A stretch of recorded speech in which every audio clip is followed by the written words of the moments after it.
लाहौर की एक भीड़ भरी मजार और एक सवाल जिसने मौत को सामने ला खड़ा किया। एक अनजान बुजुर्ग ने अचानक पूछा, तुम हिंदू हो? और सामने खड़ा था भारत का सबसे खतरनाक जासूस अजीत डोभाल।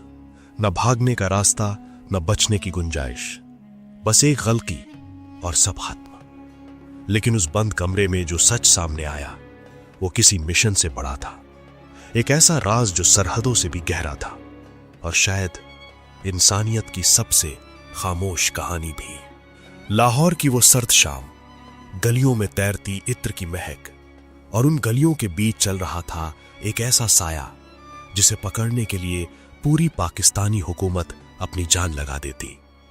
लेकिन उस साये की आंखों में डर नहीं था, बल्कि एक गहरी खामोशी थी। भारतीय खुफिया एजेंसी के एक जांबाज अफसर, जिन्हें आज दुनिया अजीत डोभाल के नाम से जानती है, उस वक्त पाकिस्तान की जमीन पर एक बिल्कुल अलग पहचान के साथ जी रहे थे। उनकी वेशभूषा, उनकी बोली, उनका रहन सहन, सब कुछ एक आम पाकिस्तानी जैसा था। लेकिन जासूसी की दुनिया में एक पुरानी कहावत है, आप अपनी पहचान तो बदल सकते हैं, मगर अपने अतीत के निशानों को मिटाना इतना आसान नहीं होता। ये वो दौर था जब भारत और पाकिस्तान के बीच तनाव अपने चरम पर था। खुफिया एजेंसियां एक दूसरे की हर हरकत पर नजर रखती थीं। आईएसआई के जाल हर गली, हर चौराहे पर बिछे हुए थे। ऐसे माहौल में किसी दुश्मन मुल्क का जासूस वहां रहकर काम करे, ये ना सिर्फ हिम्मत की बात थी, बल्कि ये किसी चमत्कार से कम नहीं था। डोभाल ने महीनों तक लाहौर में एक आम पाकिस्तानी की तरह जिंदगी जी। उन्होंने वहां की भाषा, वहां का लहजा, वहां के रीति रिवाज, सब कुछ इस कदर आत्मसात कर लिया था कि कोई भी उन्हें पहचान न पाए। एक जासूस की सबसे बड़ी ताकत यही होती है, वो भीड़ में खो जाने की कला। उस दिन डोभाल लाहौर की एक मशहूर औलिया की मजार की तरफ बढ़ रहे थे। मजार पर हजारों की भीड़ थी, जायरीन अपनी दुआएं लेकर आ रहे थे। डोभाल भी उसी भीड़ का हिस्सा बनकर वहां से गुजर रहे थे, क्योंकि एक जासूस के लिए भीड़ ही उसका सबसे बड़ा कवच होती है। वो एक मुस्लिम शख्स की वेशभूषा में थे। मजार की रौनक, वहां का आध्यात्मिक माहौल, सब कुछ शांत लग रहा था। लेकिन डोभाल की नजरें कभी नहीं रुकती थी। हर हरकत, हर चेहरा, हर संदिग्ध हलचल, सब कुछ उनकी पार की नजरों के दायरे में था। तभी मजार के एक कोने में बैठे एक बुजुर्ग की नजर उन पर पड़ी। लंबी सफेद दाढ़ी, चेहरे पर तजुर्बे की झुर्रियां और आंखों में एक ऐसी चमक जो रूह तक झांक ले। उस बुजुर्ग ने डोभाल को पास बुलाया। उस वक्त डोभाल को अंदाजा भी नहीं था कि अगले चंद मिनट उनकी जिंदगी के सबसे कठिन और खतरनाक पल होने वाले हैं। उस बुजुर्ग ने बिना किसी भूमिका के सीधा सवाल किया, तुम हिंदू हो?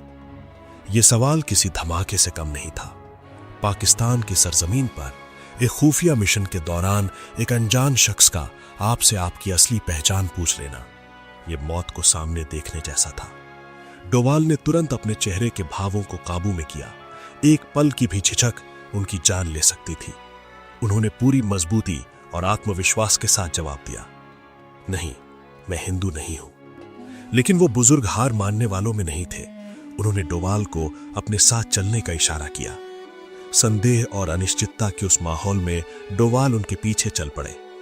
वो बुजुर्ग उन्हें लाहौर की तंग और भूल भुलैया जैसी गलियों से होते हुए एक छोटे से कमरे में ले गए। जैसे ही वो कमरे के अंदर दाखिल हुए, उस शख्स ने झट से दरवाजा बंद कर दिया, कुंडी चढ़ा दी। कमरे में सन्नाटा पसर गया था, जिसे सिर्फ डोभाल की दिल की धड़कनें तोड़ रही थीं। उस बुजुर्ग ने डोभाल की आंखों में आंखें डालकर फिर वही बात दोहराई, देखो, तुम हिंदू हो। डोभाल ने पूछा, क्यों ऐसा कह रहे हैं आप? उस शख्स ने डोभाल के कानों की तरफ इशारा किया, तुम्हारे कान छिदे हुए हैं। डोभाल के जहन में बिजली की तरह एक पुरानी याद कौंध गई। उनके पैतृक गांव में बचपन में लड़कों के कान छेदने की परंपरा थी, जिसे कर्णवेधन कहा जाता था। बचपन की वो छोटी सी धार्मिक रस्म आज उनके लिए काल बन सकती थी। डोभाल ने स्थिति को संभालने की कोशिश की। उन्होंने एक नई कहानी गढ़ी और कहा कि वो बाद में धर्म परिवर्तन कर चुके हैं। लेकिन वो बुजुर्ग अनुभवी थे। उन्होंने साफ शब्दों में कहा, तुम बाद में भी कन्वर्ट नहीं हुए हो। उस वक्त डोभाल को लगा शायद खेल खत्म हो चुका है। पाकिस्तान के दिल में एक बंद कमरे में उनकी असलियत एक अनजान शख्स के सामने आ चुकी थी। बाहर आईएसआई की जासूस थे, पाकिस्तानी फौज थी, और इस कमरे में बस एक अनजान बुजुर्ग और एक उजागर हो चुका राज। उसे एक पल में डोभाल ने अपनी पूरी जिंदगी को जैसे एक सांस में जी लिया। लेकिन इसके बाद जो हुआ, उसने इस पूरी कहानी को एक नया और भावुक मोड़ दे दिया। उस बुजुर्ग ने डोभाल को सलाह दी, इन छेदों की प्लास्टिक सर्जरी करवा लो, इस तरह पाकिस्तान में घूमना तुम्हारे लिए बेहद खतरनाक है। डोभाल ने वो सलाह मान ली, लेकिन सवाल यह था कि वो बुजुर्ग शोर क्यों नहीं मचाया, उसने शोर क्यों नहीं मचाया। तभी उस शख्स ने एक ऐसी सच्चाई बयान की जिसने डोभाल को अंदर तक झकझोर दिया। उस बुजुर्ग ने दबी आवाज में कहा, पता है मैंने ऐसा क्यों कहा? क्योंकि मैं भी हिंदू हूं। उन्होंने बताया कि कैसे दंगों के दौरान उनके पूरे परिवार को मार दिया गया था। वो यहां अपनी जान बचाने के लिए भेष बदल कर रह रहे थे। लाहौर के इस इलाके में वो एक सम्मानित उलेमा के तौर पर पहचाने जाते थे, मस्जिद जाते थे, लोगों को उपदेश देते थे, एक कट्टर मजहबी इंसान की तरह दिखते थे। लेकिन उनके सीने में एक हिंदू दिल धड़क रहा था। अपनी बात को साबित करने के लिए उस बुजुर्ग ने कमरे की एक अलमारी खोली। उस अंधेरी अलमारी के भीतर शिवजी और मां दुर्गा की मूर्तियां रखी हुई थी। बाहर की दुनिया उन्हें एक और इंसान समझती थी, लेकिन इस बंद कमरे के सन्नाटे में वो आज भी अपने उन देवी देवताओं की पूजा करते थे जिन्हें वो कभी छोड़ नहीं पाए थे। उन्होंने डोभाल से कहा, भारत से आने वाले लोगों को देखकर मुझे बहुत खुशी होती है, इसीलिए मैंने तुम्हें चेताया। डोभाल के लिए ये एक अजीब सा एहसास था। दो दुश्मन मुल्कों की कड़वाहट के बीच दो लोग जो अपनी पहचान छिपा कर जी रहे थे, एक छोटे से कमरे में एक दूसरे के सामने खड़े थे। एक भारत का जासूस और दूसरा अपने ही देश में बेगाना हो चुका एक मजलूम इंसान। सरहदें, मजहब, सियासत, सब कुछ उसे एक पल में बेमानी लग रहा था। डोभाल के मन में उस वक्त एक गहरी इच्छा जागी कि वो कुछ कर सके, उस शख्स को वापस भारत ले जा सके। लेकिन जासूसी की दुनिया के अपने कठोर नियम होते हैं, वहां जज्बात के लिए कोई जगह नहीं होती। मिशन पहले, हमेशा। वो मुलाकात जितनी अचानक हुई थी उतनी ही खामोशी से खत्म भी हो गई। डोभाल वहां से सुरक्षित निकल आए, लेकिन वो मुलाकात उनके जीवन का एक ऐसा अध्याय बन गई जिसे वो कभी नहीं भूल पाए। वर्षों बाद जब वो देश के राष्ट्रीय सुरक्षा सलाहकार बने, तब उन्होंने इस अनकहे किस्से को दुनिया के सामने साझा किया। ये कहानी सिर्फ एक जासूस के पकड़े जाने के खतरे की नहीं है। ये कहानी है उन गुमनाम चेहरों की जो इतिहास के पन्नों के बीच कहीं खो जाते हैं, जिनका दर्द कोई नहीं जानता, जिनकी कुर्बानी का कोई हिसाब नहीं। लाहौर की उन गलियों में आज भी वो मजार मौजूद है जहां हजारों लोग अपनी मुरादें लेकर आते हैं। शायद आज भी वहां कोई अपनी पहचान छिपाकर जिंदा रहने की कोशिश कर रहा होगा।